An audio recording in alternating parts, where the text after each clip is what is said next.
పార్టీని ప్రకటిస్తూ తండ్రిపైనే విమర్శనాస్త్రాలు ఎక్కుబెట్టారు కవిత. తండ్రినే కాదు, ఆయన పార్టీని ఇరుకును పెట్టేలా తన పార్టీ పేరును టీఆర్ఎస్ గా ప్రకటించారు. మేడ్చల్ జిల్లా మునీరాబాద్ లో ఏర్పాటు చేసిన భారీ సభలో పార్టీ పేరును కవిత ప్రకటించారు. పసుపు నీలం రంగులో జెండాను ఆవిష్కరించారు. ఇందులో తెలంగాణ మ్యాప్ ను పెట్టారు. ఈ కార్యక్రమంలో తెలంగాణ జాగృతి కార్యకర్తలు, ప్రజలు భారీగా హాజరయ్యారు. ఇక పాంచజన్యం ఫార్ములాతో ప్రజల ముందుకొచ్చారు కవిత. విద్య, వైద్యం, ఉపాధి, రైతులు, సామాజిక న్యాయం వంటి 5 సూత్రాలను ప్రకటించారు. పార్టీ ఆవిర్భావ సభలో కాంగ్రెస్ పాలనా విధానాలపై విరుచుకుపడ్డారు. రాష్ట్రంలో కర్కోటకుడి పాలన నడుస్తుందంటూ మండిపడ్డారు. ఇటు బీజేపీ ఎంపీలను సైతం టార్గెట్ చేసి సవాల్ విసిరారు. అయితే మిగతా పార్టీలను విమర్శించిన తండ్రి, మాజీ సీఎం అయిన కేసీఆర్ పై కవిత చేసిన కామెంట్స్ ఇప్పుడు హాట్ టాపిక్ అయ్యాయి.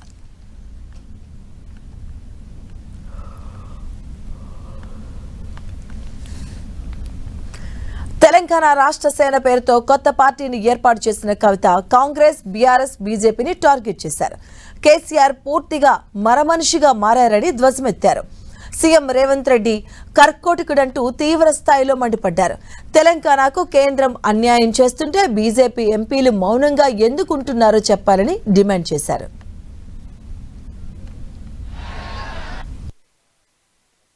మన పార్టీ పేరు చెప్పాలా?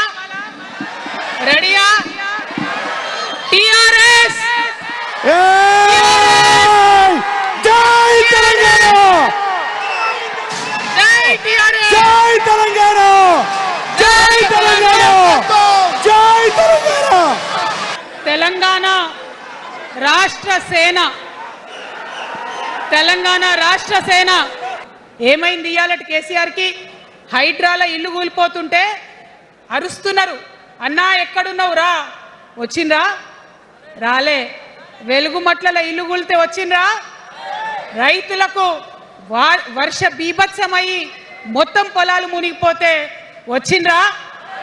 చేవెళ్ళ దగ్గర బస్ యాక్సిడెంట్ అయితే వచ్చిండ్రా? ఎక్కడ చిన్న కష్టం వచ్చిన ప్రజలకు ఆ సారు రారు, ఆ సారు రారు. ఎందుకంటే ఆయన మారిన మనిషి, మరమనిషి, గుంటనెక్కల తోడేళ్ల చేతిలో ఖైదీ అయినటువంటి మనిషి, మన మనిషి కాదు. ఎందుకు ఈ మాట చెప్తా ఉన్నా అంటే ప్రేమ నాకు కూడా ఉంది. నాకు తండ్రి కావచ్చు, అది వేరే విషయం. కానీ ఒక రాజకీయ నాయకుడిగా వారు ఈ మధ్య రాజకీయ పరిణితి కోల్పోయి మాట్లాడుతూ ఉన్నారు. కేటీఆర్ గారు మాట్లాడిందంటే ఓకే అనుకోవచ్చు. కేసీఆర్ గారు అనే మాట ఏంటంటే ప్రజలు తప్పు చేసిండ్రు. ఓకే, ఒక సెకండ్ నేను ఒప్పుకుందాన్ని, ఒక సెకండ్ అనుకుందాం. ప్రజలు తప్పు చేస్తే నేను ఒక తల్లిగా అడుగుతున్నా. నేను నా కొడుకో మాట చెప్తా, వాడు వినలేదనుకో, కింద పడ్డాడు అనుకో, ఇడిచిపెడతానా? దగ్గర తీసుకొని మంది అనా? ఓకే, ప్రజలు తప్పు చేసిర్రు అనుకోండి, మీకు అధికారం ఇవ్వలేదు అనుకోండి, ఒక కర్కోటకుడి పాలన నడుస్తుంది అలా తెలంగాణలో. ఇబ్బంది పడుతున్నారు ప్రజలు, గోసపడుతున్నారు, ఏడుస్తున్నారు. బాధ అనిపిస్తుంది ఒక పొలిటికల్ లీడర్ని కర్కోటకుడు అనాలంటే. కానీ అనక తప్పని పరిస్థితి. ఎందుకంటే మొన్న ఖమ్మంలో వెలుగుమట్లలో అన్ని పర్మిషన్స్ ఉన్నాయి, అన్ని కాయిదాలు ఉన్నాయి.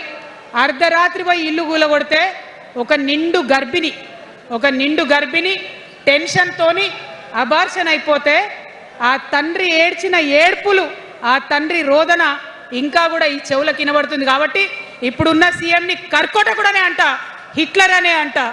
ఆ బీజేపీ అనే పార్టీకి అసలు తెలంగాణ ఏర్పాటే ఇష్టం లేదు. అందుకే వాళ్ళ అగ్రనాయకత్వం అంతా కూడా ఏం మాట్లాడతారు? తల్లిని చంపినరు, పిల్లని బతికిచ్చిరని ఒకలంటారు. ఇంకొకరు ఏమంటారు? నిన్ననే ఒక తలకాయ లేని ఎంపీ, మెడకాయ మీద తలకాయనే లేదు ఆయనకు. ఏమన్నాడు ఆ ఎంపీ? ఇండియా పాకిస్తాన్ విడదీసినట్టట, ఆంధ్ర తెలంగాణను విడదీసినట్ట. మరి వాళ్ళ అగ్రనాయకత్వం ఇన్ని మాటలు అంటుంటే మన ప్రాంతంలో ఉన్నటువంటి భారతీయ జనతా పార్టీ బానిస ఎంపీలు ఎవరైతే ఉన్నారో ఒక్క మాట కూడా వాళ్ళు మాట్లాడరు. ఫెడరల్ స్ఫూర్తికి విరుద్ధంగా రాష్ట్రం ఏర్పాటు అయిన తర్వాత 7 మండలాలు మనకి గుంజుకుంటే పార్లమెంట్లో పల్లీకులు ఇస్తారు, కానీ ఆ ఎంపీలు ఒక్క మాట కూడా మాట్లాడరు. మనకు 8 రూపాయలు ఇవ్వకపోతే ఆ ఎంపీలు ఒక్క మాట మాట్లాడరు. విభజన హామీలు ఇవ్వకపోతే ఆ బీజేపీ బానిస ఎంపీలు ఒక్క మాట కూడా మాట్లాడరు. అంతేకాకుండా సామాజిక న్యాయం అనేటటువంటి ఒక కాన్సెప్ట్కే బద్ద వ్యతిరేకి భారతీయ జనతా పార్టీ. నేను ఇవాళ బీజేపీ ఎంపీలను డిమాండ్ చేస్తున్నా, సవాల్ చేస్తా ఉన్నా. మీరు తెలంగాణ తల్లి బిడ్డలైతే కనీసం భద్రాచలం దగ్గర ఒక 5 గ్రామాలు ఉన్నాయా, ఆంధ్రాలకు పోయినాయి. అవి పోతే మన రాముడి గుడి మునిగిపోతుంది. పోలవరం నిండితే భద్రాచలం మొత్తం కూడా నీళ్ళు వచ్చేటటువంటి పరిస్థితి ఉన్నది.